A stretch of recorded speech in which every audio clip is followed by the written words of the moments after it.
साताऱ्याला मान्सूनपूर्व पावसाचा तडाखा बसलेला आहे। खंडाळा कन्हेरीमध्ये ढगफुटी सदृश पाऊस झालेला आहे। तर साताऱ्याला मान्सूनपूर्व पावसाचा तडाखा बसलेला आहे। खंडाळा कन्हेरीमध्ये ढगफुटी सदृश पाऊस झालेला आहे। वादळी वाऱ्यासह तुफान पाऊस झाला, त्यामुळे सर्वत्र पाणीच पाणी पाहायला मिळतंय।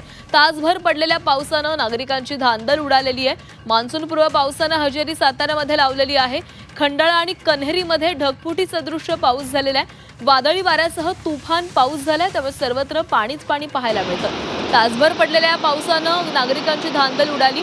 ओढ्यांना नदीचं स्वरूप आलेलं आहे आणि शेतीचंही मोठं नुकसान झालेलं आहे। सातारा जिल्ह्यातील खंडाळा तालुक्याच्या पश्चिम भागात मान्सूनपूर्व पावसानं जोरदार हजेरी लावत कन्हेरी परिसराला अक्षरशः झोडपून काढलेलं आहे। वादळी वारे, विजांचा कडकडाट आणि ढगफुटी सदृश पावसामुळे ओढे दुथडी भरून वाहू लागलेले आहेत। ओढ्यांना अक्षरशः नदीचं स्वरूप प्राप्त झालेलं आहे।